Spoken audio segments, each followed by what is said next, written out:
Can you be trauma bonded if you are not a codependent? Yes. Can you be trauma bonded if you're like normal? You don't even have this weird childhood where you were either abused or neglected or something, or had codependent, like, you know, upbringing where you worshipped your parents. Could this happen? Yes, I believe it could. And you may be in this category. However, even if you're in this category, I still believe that the healing, what you need to heal, is going to essentially be the same, where you need to at least heal the trauma bond. Maybe you don't have to do the deeper therapeutic work. Maybe you can skip that part, but you at least need to heal the trauma bond. If you don't heal the trauma bond, you are fucked. I know.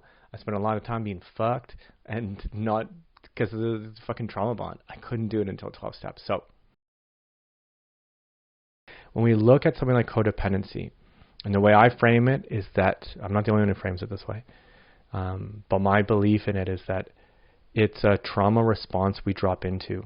We have 4 basic responses to extreme trauma, and they're all survival mechanisms.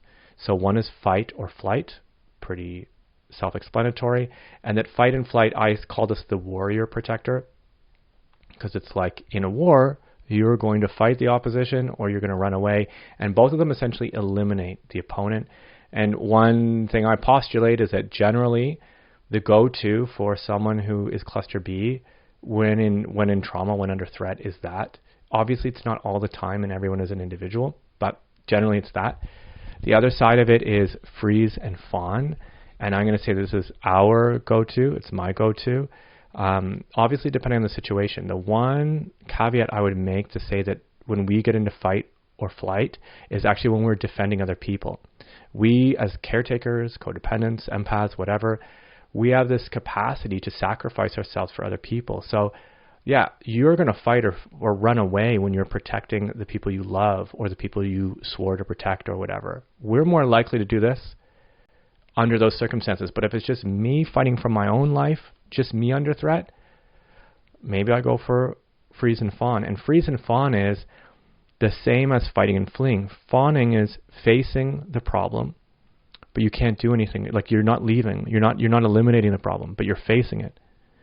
So the people come in and attack your village.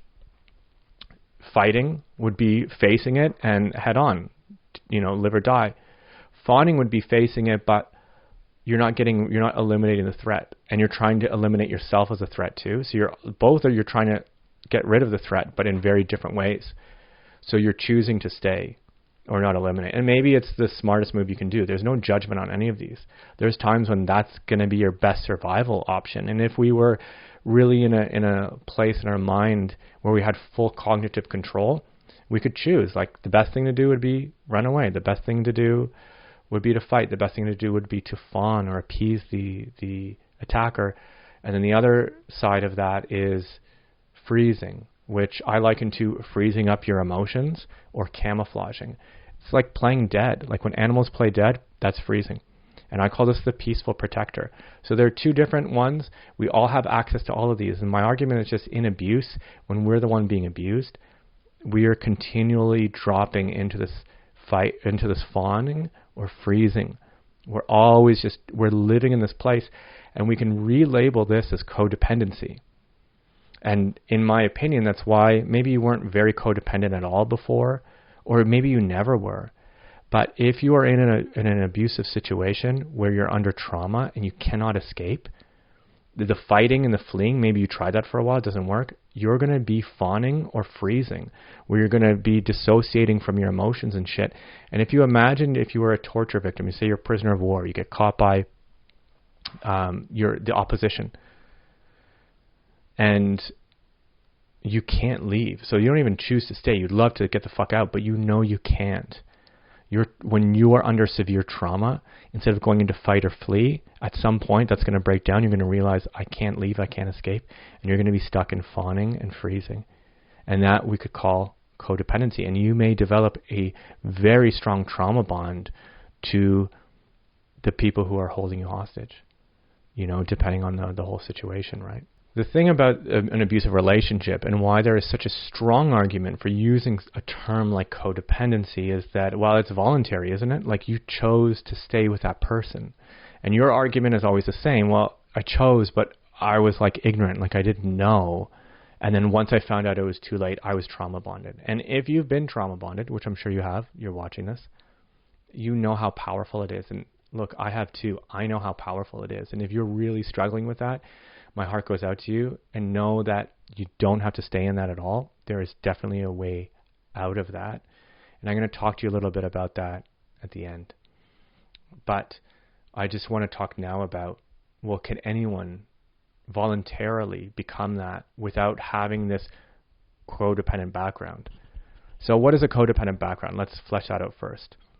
So it's just the idea that within your upbringing, you learn to suppress some of your own needs in order to appease other people. So you became like a pleaser, or you put everybody first, you were self-sacrificial, you were the bridge, you were all of these things. And there were times when you were really young that you really wanted to get your needs met and you couldn't get them met. So you learned to get your needs of love met by meeting the needs of other people. So that would usually be things like parents. So your parents couldn't really care for you in the way that you needed to be cared for, but you found that if you cared for them, you would get love back. Let me give you some scenarios. So it could be something like one of your parents was addicted to something, and so they couldn't be as consistent of a parent as they wanted to be.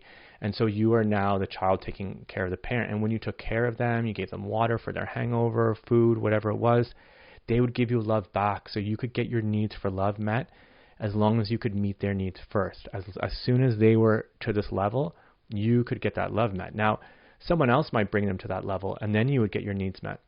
But you found that you could actually be an active participant in raising that up. Now, not all children could do that. Some children would try to do that with their parent, and they were just so unsuccessful at it. They couldn't read the room very well. And that's why a lot of people who are codependent, or if we're like that from childhood, it's because we had a lot of empathy, we were good at reading people, so we could actually understand what their needs were and meet them. Some people who turn out narcissistic, it's that they were trying to meet the needs of that parent, and they just kept failing at it for whatever reason. Maybe the parent was just highly toxic and abusive and picked on that one child sort of arbitrarily. But it could also be that the personality that they were born into was more disagreeable. If we look at the big 5 personality traits, we have agreeableness and disagreeableness. I argue that a lot of us who fall into codependency more naturally, or who are more caretaking or empathic, we tend to be a little bit more agreeable, right? Go with the flow. Oh, you'd rather have pizza than sushi? Yeah, it's all good. I don't really care. It doesn't matter to me. And so we might be a little bit more cooperative like that just naturally. So that abusive parent will use us more, and we'll get that validation, and we'll get that love, and it will reinforce that as we get older. If you want more information on this, check out Ross Rosenberg. He's done a tremendous amount of work on this. You might find that that's your story and you really fall into that. Other stories I've heard around codependency and how that happens is the opposite, where actually you were severely abused and you weren't the golden child, you weren't the loved one, you weren't able to meet the parents' needs, but you still were able to meet the needs of other people in your family, so other siblings. You took care of other siblings and stuff, and you sort of got the love met through there, or you suppressed your own feelings and sort of squandered them and hid them away, and you dealt with the emotions of everybody else around you. So it doesn't necessarily mean you're the golden child and things are good. You might have been the black sheep of the family, and you became codependent. So we know that a lot of the stuff can come through severe abuse. And I think for those of us who grew up in that, we can recognize that easily. But there's a number of us who say, that's not me at all. My family was great. And you can't see, or we can't see, how that happened. So when someone like me, Mike from the One Thing That Heals VPD and NPD Abuse, Ross Rosenberg, whoever the hell is talking about codependency or how you wound up there, it might not totally make sense for you. And you're going to go like, what the fuck? Could I have gotten there without the abusive upbringing? There's a number of theories around that. One theory is that your upbringing was abusive and you were so blind to it because you had to block it out in order to survive that you still can't see that abuse. And that's why it was easier for you to wind up with an abuser, because you were just blind to it. You weren't just blind because, oh, I've never encountered abuse before. The truth might be darker than that. Oh, P.S., you were born under abuse and you just never saw it. And that's why you also didn't see it here. So you're really, really blind. And that's a shocking a terrifying thought for a lot of us. And if you are having those kind of thoughts and you're not really sure about it, definitely professional help. That's a really good place to start. 12 steps isn't going to give you that kind of insight. It might help you to make peace with that. If you've had that insight, it could help you make peace with it, absolutely. But I think a therapist, like a professional, they're going to help you to be able to, especially there's some therapists don't go back in time. They just stay here in the now. So some do, some don't. I'll put a list at the end of types that will go back in time if you want to check that out with somebody. But if it goes back in time, then a therapist, someone professional, is going to be a really good place to help you to make better sense of that and hopefully come to some kind of acceptance around that too. But then there's a bunch of us who don't feel like we fall in the category of I was blind to it. And we also don't feel like we fall in the category of it was so obvious. We're sort of in this other area, maybe even a space that's not like either of those. Maybe there was really no abuse. Maybe both your parents were in abusive families, abusive households, and they're both super codependent. And so there was this, what we call enmeshment with everybody in the family. So in your family, you had to look out for the needs of everybody, but it wasn't because you were the only one who cared. Maybe that was the rule in the family, where everyone looks out for everybody. So we're all walking on eggshells around each other's needs. So you could have had a highly codependent family, and that was just meant your family was kind and nice and salt of the earth. But it also meant that from a young age, you learn not to put your needs first, but no one did. So there wasn't a terrible imbalance of power, although we could argue that there's an imbalance of power in that case because maybe we think parents should be looking after the needs of kids more and kids shouldn't have to worry about the parents' needs as much. So we could also look at that and go, hey, that was fucked up too, even if there's no parent doing this and saying terrible things to you. So, okay, so there's a third scenario. So we have abuse that was very obvious, abuse that would have been obvious to anyone else but wasn't to me, and I suppress it and I, holy fuck. Then there's the codependent, nice household, and then there's the normal, known as normal, but normal or healthier, that was far more balanced, where there wasn't so much enmeshment with parents and stuff like that. Could you have been in this, suffered a trauma bond, and then found yourself on this channel or any number of ones, and people are saying, hey, you had this abusive childhood, and you're like, no, it wasn't any of these three things. This makes no sense. I would argue yes. I would argue that any four of those stories can still get you into abuse. And I'm going to explain why. So, in the situation where the abuse was obvious, we know that the way into more abusive relationships is that there's a kind of level of comfort to it, even a comfort in the drama and a comfort in the difficulty. There's other words for this like repetition compulsion. So maybe you are still trying to solve things with that parent. You're still trying to get that love from that parent, but you've projected that parent onto your new abusive partner, and you got their love for a while, and it's like, oh my God, I never got this love before. This is the best. And now the love is gone and you're getting beaten down and it's just absolute terror for you. So that's the repetition compulsion there. Okay. Now, the one where the abuse is totally hidden and where eventually you go, oh, fuck. That one is actually the same as this. It's also that repetition compulsion where you're trying to get the love you didn't get. And that attraction to the person is actually out of a deep familiarity with them. That soulmate feel at the beginning. Oh my God. There's arguments out there. Are they a soulmate because they're just so good at mirroring me and they knew exactly what I wanted? Or are they a soulmate because they're mirroring one of my parents? Could be either. It could be neither. But anyway, so there's that. So those ones are maybe a little bit more obvious. Now, with the codependent one, you could get into that trauma bond and accept that person into your life because, well, what have you learned? You've learned that we put the needs of other people first and they put the needs of other people first. And when you're first with someone who has a personality disorder, I have this in another video that I'm working on, is that they're, especially the borderline identity in the very beginning is very codependent. They're fawning to you. And when they have a negative emotion, those emotions are frozen and they're not interacting with them. So they're continually giving in the greatest way ever.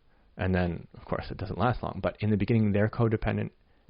And if you grew up in that codependent family or you're codependent for one of these reasons, you are also. So actually, it is very equal, seemingly in the beginning, although maybe I'd argue that they're giving way more than we are. But we have that sort of dynamic, and oh my God, it feels so beautiful. And at some point, the rug is pulled. Surprise, you're with an abuser. And that dynamic is now changed. So yeah, you could get into it from that just by being a nice person, from your nice family. But actually, you're all codependent, putting other people's needs first. And the work you need to do in all three of those areas, the deeper work, is that you need to know and discover more and more what your own needs are. 12 steps for me was incredible with this, because actually out of all four, you need to rediscover that, because your identity is so blown out. You're like, what do I like? Who am I? What am I good at and bad at? Aren't I just bad at everything? Shouldn't I like not even live anymore? Like, it's so fucked up. So out of all of it, you need that. But my argument is that before going into the relationship, if you're from one of those three kind of family types, you need that work. Okay. So that's a codependent one. So again, that's the thing, is that they feel like a codependent person. So they're also familiar, but they're going to abuse you in a way that your parents didn't. Then we have like Normie Family. Again, I don't really know what that is, because I think all of our families have some kind of imperfection, some kind of fucked up thing, some kind of like, we can talk too in psychology about having small t and big T trauma. So maybe you never suffered big T trauma like this one where it's so obvious. Maybe it was a lot of little t trauma, or just a little bit. Maybe even just based on your parents' disposition. They loved you as best as they could. They were never abusive, but you just found like, oh my God, when I do this song and dance for them, they just love me. So I'm just going to keep doing that for attention, because you're a child and you're wired to do that. And that might have brought you into some level of codependency that was totally unintentional. You weren't like serving your parent, but you did it for attention. They thought, oh my God, my kid loves doing all this stuff for me. I'm going to encourage that. I like it too, and I love them so much. And no one's really, paying any mind to it. And from the outside, there's no parents or friends or whatever going, oh, that's really weird. They're going, oh, look, they're so loving and stuff. But you can still slide into having that need to please other people because of the validation you get. Or even in school, maybe you got really good marks in school, and school sets you up to kind of become a pleaser of sorts, in that the better I do, the higher the marks I get. My teacher praises me, maybe some of the people in the classroom praise me, maybe they don't, maybe they bully me too. High marks doesn't always mean life's great. And maybe you get that praise at home. And so you start to learn to perform for other people and to get that validation, and that can lead you into it. So even from kind of a Normie family, there could be some kind of split that happened that sets you up. Okay. What about this other one where it's a Normie family, there doesn't seem to be any split, and then I got into this shit? How do we get into that? So this is the crux of this video. It took me a while to get here, friends. I'm sorry. This is a long video. I have a timer on here. That's what I'm looking at. When it comes to the trauma bond, there is some kind of point of no return where once you pass that line, you're fucked. Once you pass a certain imaginary, invisible line, you've passed the point of no return. Trauma bond sunk in or is inevitable. Maybe you're a few steps away from full trauma bond. It's fucking inevitable. Full steam ahead. You're fucked. Trauma bonded. I think anyone can get in that if you have the correct origin, if you have the correct starting place. So we've talked about the starting place could be highly abusive family, very obvious, comfortable. Abusive family, not obvious, also comfortable. Codependent family, doesn't seem like it should be a bad thing, but the relationship starts codependent, so you might be in that relationship long enough that once the trauma shit starts happening, you don't really get it, boom, you're in. I think for like somebody who is far healthier and normally would have put up a boundary, there's going to be some reasons why at the beginning of the relationship, they've pedestalized their partner and they feel way lower than them. And so they came into the relationship with a self-esteem that was as low as somebody who grew up in abuse, or as low as somebody who always put themselves last because their family's codependent. They're going to come in with that low level of self-esteem. So when the crazy shit starts happening, they're going to put up with it a little bit more, thinking this is just a one-off thing. And when it keeps happening and it becomes a little bit more obvious, like this ain't just a one-off thing, their brain is going to find a way to rationalize it, justify it, or whatever, because they want so badly to keep that relationship. So let's come back to these two protectors. We have fight and flee, our warrior protector. And then we have freeze and fawn, our peaceful protector. The peaceful protector isn't eliminating the enemy. They're staying in the same village as the enemy and surviving. So if your self-esteem is really low when you started the relationship and that abuse starts, it's not so far away from how you were feeling before the relationship. In fact, you might even think, fuck this. This is awful, but my life was like 10 times worse before, because you came into it with very low self-esteem from some kind of life event that happened. We'll talk about that in a moment. So you are coming in and you want to appease the abuser so they stop abusing you. Because fight and flee is destroying the abuser so they don't do it anymore. But you don't want to destroy them. You're in love, or you like them, or you want it to work. So you're appeasing them. Maybe if I buy them flowers more and take them out, they'll stop being so mean. Maybe if I hold them all night while they cry, they'll stop being so mean. Maybe if I stop talking about the things I really love, they won't be so angry. Maybe if I get rid of my dreams, they'll be happier. Maybe if I stop talking to my best friend, they'll be happier. And it goes deeper and deeper and deeper until obviously we've isolated ourselves so much that our self-esteem is lower probably than it was before we entered the relationship. But we're not as aware of it. We're in the cloud, we're in the fog, we're in the haze of the trauma bond, which regardless of your origin story of how you got into the trauma bond, once you're in it, it's the same for all of us. We've lost our identity, we've lost our self-esteem. Reality is so warped. You're going, but is it abusive? You tell your friend the crazy story, but maybe it was just Wednesday and the weather was weird. Whatever the thing is, because it's like normalized. We start to have these feelings that something's fucked up, but we're so filled with doubt because our reality has shifted and it's being controlled by someone whose reality is exceptionally distorted. And now we're invited into like this distortion sphere where just like everything is fucking weird, and awful. So you're in this shit and life's fucking terrible. But if you had enough low self-esteem, you pass this thing. You know what it's kind of like? It's like the event horizon. You have this black hole. It's a trauma bond. It's going to pull you in, and it's going to distort space-time for you. And you get close to the black hole, you feel its gravity, like, oh, that's kind of fucked up. Kind of interesting, though. Looks really pretty. Oh, mysterious. And for whatever reason, your shit's not kicking in. You have low self-esteem. And you get to a point of no return where no more light can escape, and you're trauma bonded. That's it. Bye-bye. And some of us, depending on where we're coming from, we like rush headlong into it. Hooray, familiarity. And I think for others, it's bad life events that led us to it. Bad life events. Let's talk about some bad life events. I've seen online many times that people have gotten into relationships with people with personality disorders after a major loss in their life.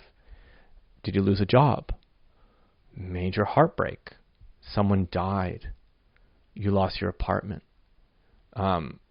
You were abandoned somehow. You moved to a new country, didn't have friends, and you just were feeling trash about yourself. Or you moved back to your old town and didn't have friends and felt like trash about yourself. It's one of those things where you feel like life's kind of hanging on by a thread and you're just there kind of treading water and you're just hoping that somebody throws you one of those things, the ring things, the beach ball? No. Beach ball would be terrible. Actually, this is kind of what the personality disorder person does. Or you guys ever see the thing where someone gives you the high five drowning thing? This is what happens. We're there fucking drowning, and we think someone throws us a life preserver. That's what it is. Yay, life preserver. Someone throws us a life preserver, and we're waiting for that, and that initial thing feels like that. Except this person's like fucking with you, and they keep drowning you and pushing you back in the water. One I didn't mention. Beauty. Superficial beauty of, and I'm going to use that broadly. It can be like, beauty. Or it could be, they're just really cool. You know, what they do is just like, oh, I always wanted to date an emotional painter, and this person's just so beautiful to me. They look weird, but I just always wanted that. Whatever, it doesn't matter. Oh, the way he rides his motorcycle, yeah. Whatever it is, you feel like it's someone who's so beautiful to you, maybe out of your league or whatever. So you have a low self-esteem in relation to them, and you're going to start projecting shit and believing whatever the fuck it is because you want to stay in that relationship, and you're like, I don't know, maybe like dating someone who's beautiful is like, you know, maybe it's worth it. Doesn't matter. So whether you came into it because you've had low self-esteem from when you were a baby, or you had low self-esteem like a few months before you got into the relationship, once you hit that point of no return, there's no going back. The origin story doesn't matter. That's why no matter how much you're able to go, oh, this is from my childhood. Wow. Oh my God. And in that moment, you have beautiful, profound experience, tears of understanding. But you're still stuck in the trauma bond. So the insight didn't help. But what will happen is when you hit that event horizon, space and time is completely warped and twisted around the singularity that is your abuser. So how can you interstellar your way out of this shit?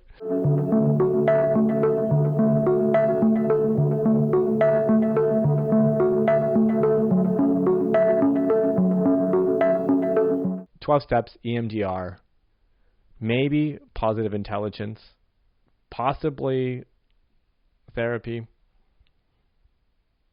Buddhism, if you do it deeply all the time with an instructor, Buddhism will do it. Buddhism is the deepest one, but the two I'm very sure of, that are more on easy modes shit, is going to be EMDR, 12 steps.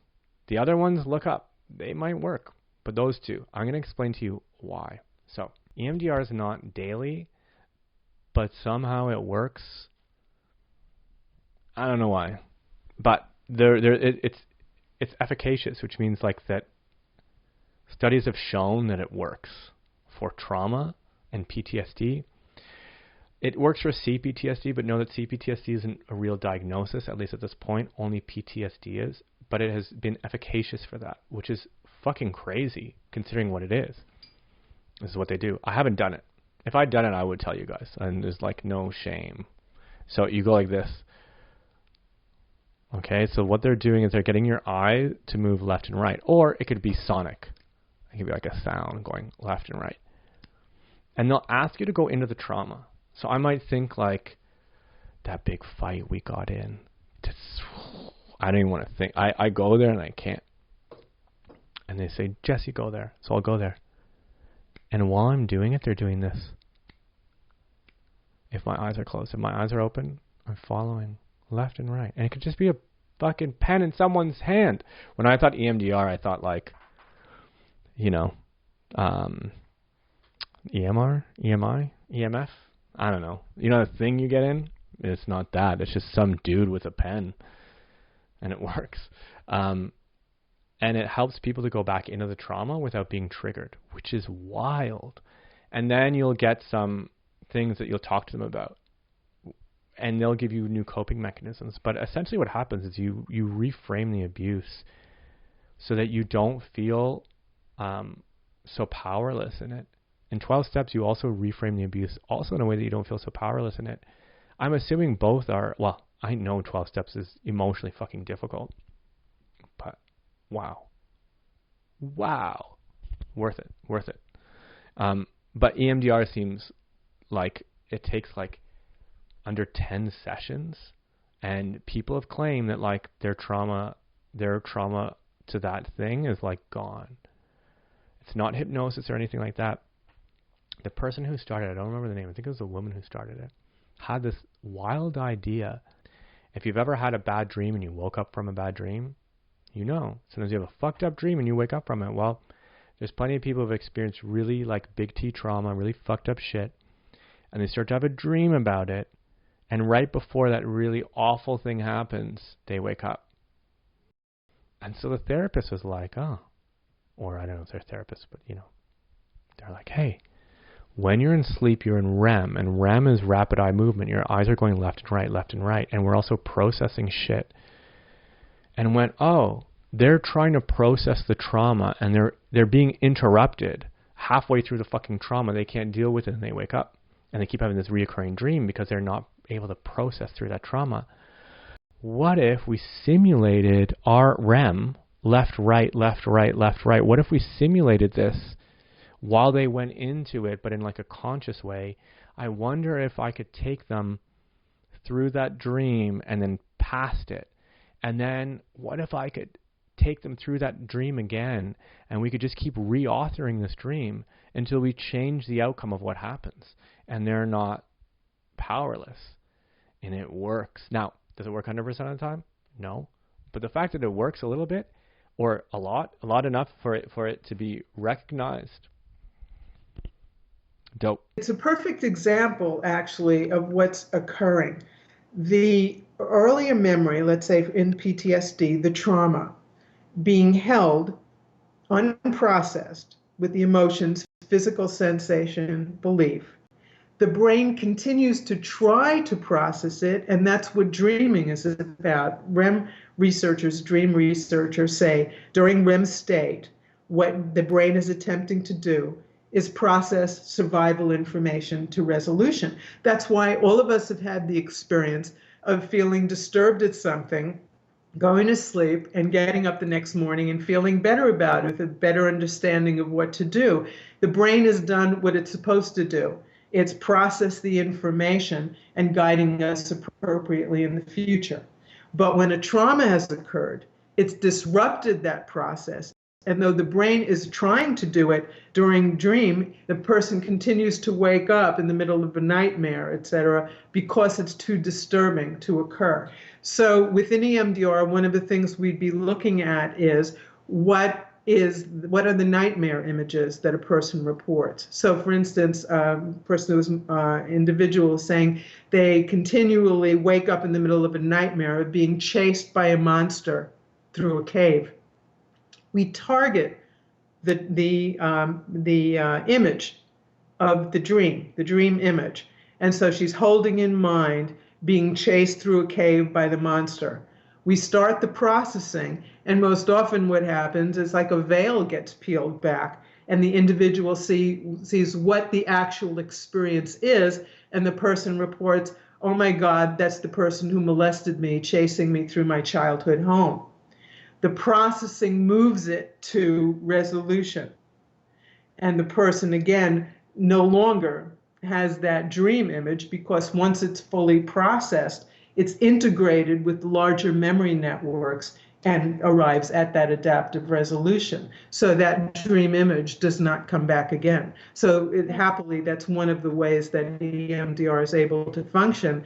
You don't have to try to change the person's mind about it or talk about it. They don't have to describe it in detail at any time. It's simply identifying the image and the thoughts, et cetera, that go with it, and then processing it to complete resolution. EMDR is not only unique, but can also be effective when it comes to helping people deal with feelings of shame, anxiety, and fear.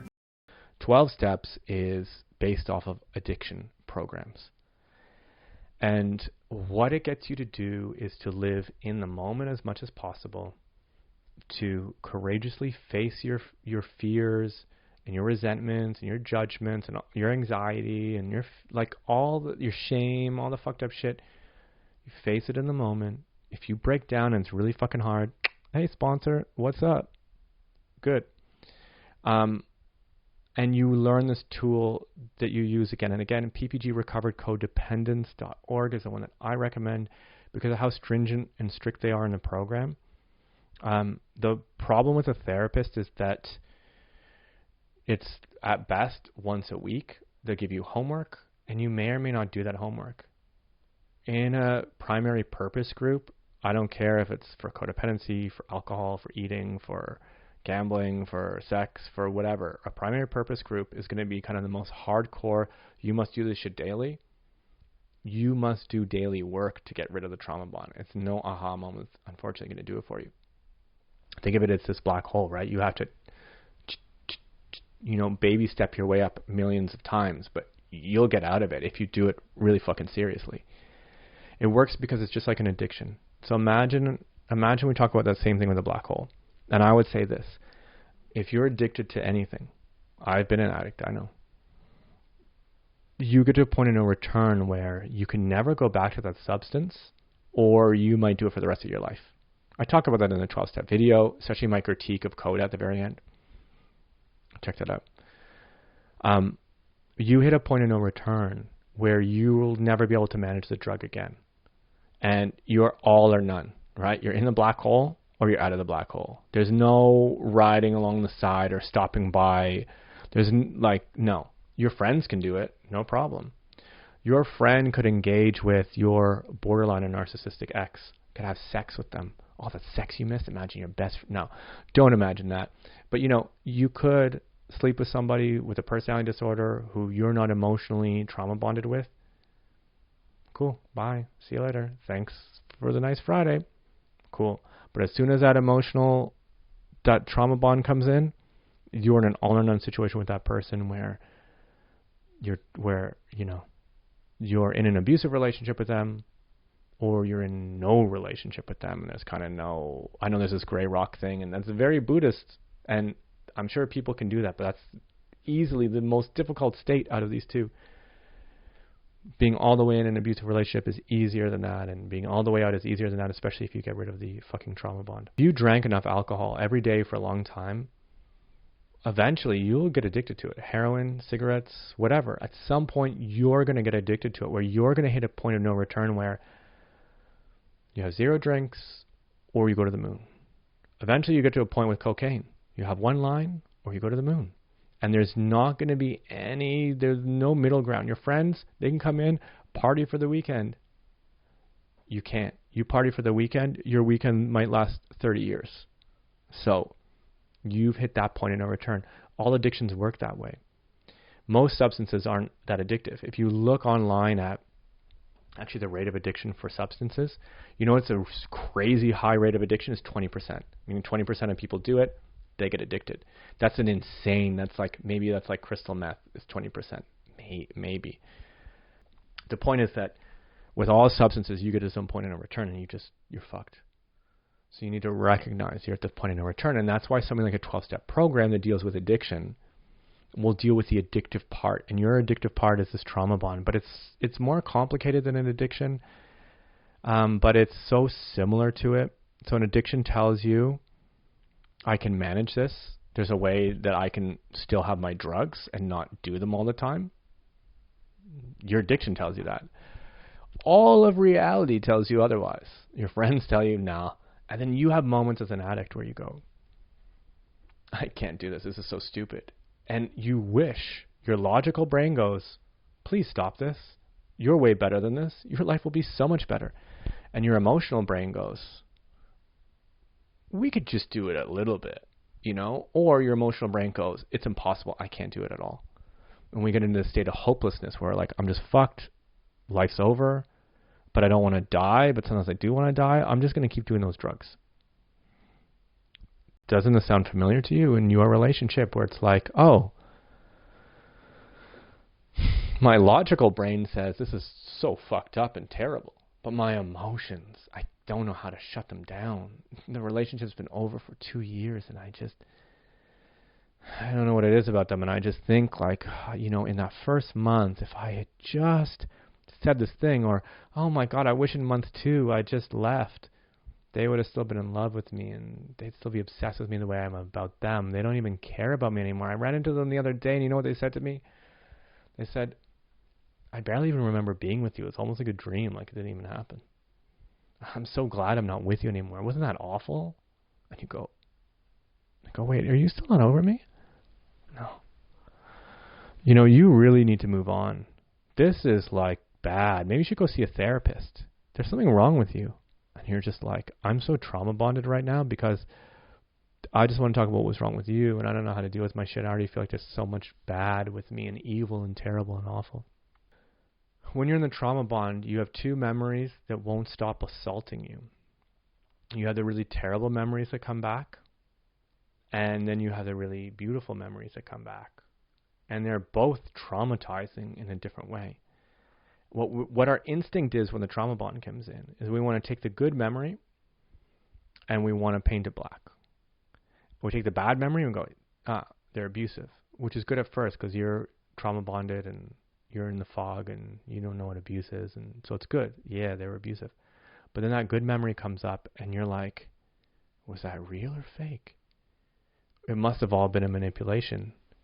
They were an evil genius. And we make them into an evil genius, which dehumanizes them in the attempt that if we can turn them black in the way they turn us that way, that we can get to that warrior protector and fight them and eliminate them and see you later. But that doesn't work. Because we don't tend to have black and white thinking about others. I argue we tend to have black and white thinking about ourselves. Definitely in the trauma bond, we have very black and white thinking about ourselves. And maybe we get into black and white thinking about them, but it'll never hold. That good memory comes back and you're actually re-traumatizing yourself saying they're totally evil and oh my God and blah, blah, blah. And you're also not totally breaking the trauma bond because the reframing of it is dishonest. They're not totally evil. And maybe some of the loving feelings they had were real in terms of how they can love. Maybe not the love, like the deep love of like, oh, I really love you, so I would never just stab you with this pencil. And they're like, I love you, and I would stab you with this pencil. So it's a different kind of love, right? But at least in those moments, maybe they really did mean it. The 12 steps, when you look at that stuff again and again, you actually, the question of did they mean it or not, and did they love me or not, it actually doesn't matter. The reframing you're doing of it is you're seeing what your projection of them was, which was that when they were loving, they were a healthy person. This is not the truth. Or when they were abusive, all they are is an abuser, but that's also not true. You come to a more accurate thing. You don't go, the abuse was totally fine and I just, gosh, no. For me, it wasn't okay. But I come to a level of acceptance of who they are that it was out of their hands. So I look at the projection and I counter it. So that already changes the memory, because remember, the memory has a projection on it, and that's part of what's holding you in the trauma bond. The projection could also be that you have to save them and rescue them. That's also a projection, that you can save and rescue them. Or not only that you can save and rescue them, but that you should save and rescue them. That's also a projection. So you eliminate that. You go, oh, no, I can't save them. They have to save themselves. I really hope they do, but that's not up to me. That's getting rid of that projection. The other projection, they can heal really easily with me only. Projection. Every time they said they loved me, it was a lie. Projection. It's not true. Maybe even 90%, but not 10%. They knew they were going to trap me all along. Projection. Also to projection, because even if they did, and even if they told you they did, you don't really know if that's true, and they lie a lot anyway. And they're not really sure sometimes who they are, their own identity disturbance. So all that shit is projection. And when we get stuck in the projection of what's real according to their intentions, it's really important. When we get stuck in the projection of what's real according to their intentions, all we can do is postulate and project. And it means we're constantly reframing things with new information, or what if this, or what if that. And we talk in 12 steps how all addictions are this problem with an obsessive mind that can't let go of something. So 12 steps goes, okay, everything that has to do with what I think their intentions are, everything that has to do with, that, like me deciding what their whole motivation is a projection. I have to eliminate those parts, including that I have to save them as a projection. It's all projections. Okay. Then I look at where am I being, we say selfish in 12 steps, and really selfish we can also look at as controlling. What am I trying to control here? So when I'm angry at that terrible memory, what I'm trying to control is that they didn't abuse me. But I can't control that.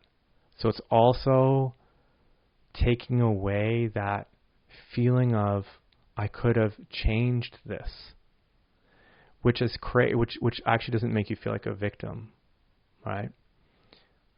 I couldn't change it. I thought I could, but I thought I could because I had this projection. I projected that I could change things, and then I was trying to change them. But now that I removed my projection, and I've removed this idea that I should even control situations, I remove it and I go, whoa, I had way less control than I thought, and I had this projection. And then you start to come in terms of, it's only me I can control. And we start to see, as we remove our projection, we see underneath it what we wanted. I wanted to be loved. And I wasn't. And it's sad and awful, but I wasn't loved in the truest way. But according to them, sometimes I was really loved. What's the other part I wanted to say? Right. That's the bad memory. Somewhat easier to deal with. But then good memories come up. So I will have like a really good memory come up. And when I was trauma bonded, that memory was really confusing to me. And I would either want to rail against it, write on a forum, hey everybody, this good memory, is it real or fake? It's fake. Fuck that bitch. Oh, great. I think I have enough power from them to do it. This is where we talk in 12 steps that like willpower didn't matter. And all we mean by that is that our logic, we're in the black hole, right? We pass the event horizon. So no logic is going to overpower for long enough, or I don't know, it's just not going to help us. So it's a hard one, right? We want to say they're all evil, they're terrible, they're blah, blah, blah. And we think that that's eliminating our projection. It's not. It's a very subtle defense mechanism. And actually the defense mechanism we're trying to use is what a narcissist would use and what a borderline would use. We're trying to like, can I be this warrior protector? That's better. I'm in trauma, and the only way I'm going to get out of this trauma is to have a trauma response. Oops. No, that ain't the fucking way out for them or for you. But it's the most natural thing, and I think part of the anger is it might be a necessary part of healing, so it's okay to be angry. But understand that the anger won't protect you and cure the trauma bond. Because the trauma bond is full of positive and negative emotions. It's like yin yang. So it can generate. The trauma bond can continually regenerate with negative emotions or positive emotions. Both are that. So what do you do there? You have to, like a ninja, you have to like see through everything and realize that there's, like, I don't know, that the positive and negative things that happen and that generate that trauma bond no longer touch you, and maybe they touch you from time to time. It's okay. We all get echoes. We all have moments where, me too, where if I think hard enough on something that happened, it might make me really angry, or it might make me really nostalgic.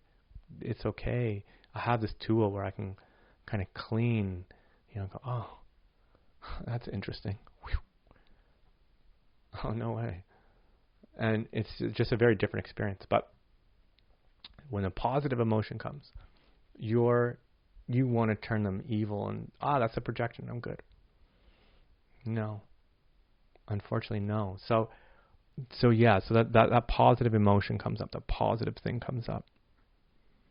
And what it would trigger in me is it would trigger this confusion, or it would trigger this nostalgia. So I'll tell you how I would get rid of both. So if it triggers the confusion, I would be like, oh my God, please remove this confusion from me, over this. And I would look at it and see how it's a projection. Well, the truth is that I can't really know the true intentions in that moment. The truth is that I don't know if they were lying or not. I know what I felt in that moment, and I know what it meant to be in that moment. And my projection is also that it was like very much like a one-off thing, that the bulk of the relationship was very abusive. So I know my projection is also that could have lasted forever. But I can look at it and say, no, it couldn't have lasted forever. And then when I look at the controlling aspect of it, I can see that I want to try to think of a way that I could have extended that honeymoon period infinitely. And I realize that that's a really controlling thing. I kind of would be living in my own dream my own fantasy, my own video game, if that were true. I can't do that, actually. It's really controlling of me. I live like a god if I were like that.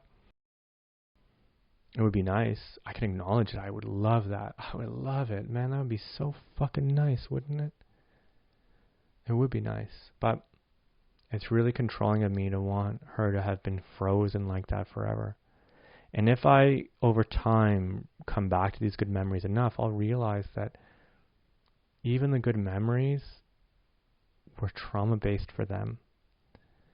And I'll also understand that when they were idealizing me, they were also objectifying me. Just like when they were discarding me. When they were discarding me, they saw me as an object. They threw me away. It didn't matter all the beautiful, wonderful things I did for them. They threw me away. But when I look at that beautiful thing I wish I had again, they were also objectifying me. They didn't really know me that well. And it wasn't real love, because real love, maybe real love, we can all be triggered and drop into some craziness. Maybe if we were in real love, she would have still hurt me in some of the ways she did, but not in all the ways she did, and not in all of that. So I could have never extended it. And she was objectifying me. And I can see that with great compassion, understanding that for her it comes from this trauma bond that she learned when she was young. Wow. And that's what I can do with the nostalgia. That's what I can do with the confusion. It actually works on both sides of that. So the trauma bond keeps me in it because a negative emotion comes up and I'm stuck in it. Why did this happen? How dare they? Aren't they evil? Never again. What can I do to protect myself? And just the normal fucked up shit of like, I can't believe that happened, and like all of that stuff. You might not be in a place yet to go do 12 steps or healing or get rid of those. You might need to live in that disbelief for a little bit longer. But if it gets too much, like life's over or some shit, get help, including 12 steps, but professional, hotline, lots of resources there. But it gets rid of the other side too, the beautiful emotion. So you have this negative and positive emotion that's harnessing, fueling this black hole. Just like the black hole, you have all this light surrounding it, and then in the middle, this darkness. And kind of they're both energetically keeping it going, although I know scientifically it's not true. The black hole could be there even without all the stardust going in. But for the sake of our metaphor, we have both. And yeah, you've hit the point of no return. It doesn't matter if you came in out of a highly abusive family that was obvious. It doesn't matter if you came in from the sneaky abusive family you didn't realize was so abusive. It doesn't matter if you came in that very enmeshed, kind but codependent family. It doesn't matter if you came in from the Normie family. You flew in, going around this black hole, thinking it was this beautiful star, all this light around it. Wow. Hey, what's in there? And just like in a black hole, the torrential stuff fucking starts to rip you apart. So your whole personality is being ripped apart by this. But it's still not too late. You can still get the fuck out. At some point you hit the point of no return and trauma bond. Time has stopped. Identity's gone. It doesn't matter how you started in it. But that's why dealing with core trauma, things like that will help, and why 12 steps will help. So, new videos on the way. I hope everyone's doing well, and thank you for everybody who's commented, and for those of you who are new, welcome. Healing is possible, and I'm not the person to heal you. Yay! Someone else is there to heal you, but it's possible. I'm happy to share my own healing journey and my own healing insights with you.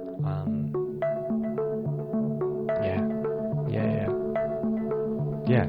Make 2024 your awesome year.